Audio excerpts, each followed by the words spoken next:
Iran is pressing ahead with its rollout of an upgrade to its advanced uranium enrichment program, a report by the UN nuclear watchdog showed. Even as the West awaits Iran's response on salvaging its 2015 nuclear deal.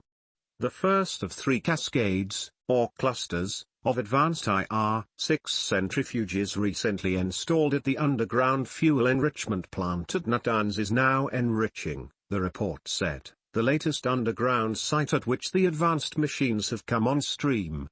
Diplomats say the IR-6 is its most advanced model, far more efficient than the first-generation IR-1, the only one the deal lets it enrich with. For more than a year Iran has been using IR-6 centrifuges to enrich uranium to up to 60% purity, close to weapons grade, at an above-ground plant at Natanz. Recently it has expanded its enrichment with IR-6 machines at other sites. Last month a second IR-6 cascade at Fordo, a site buried inside a mountain, started enriching to up to 20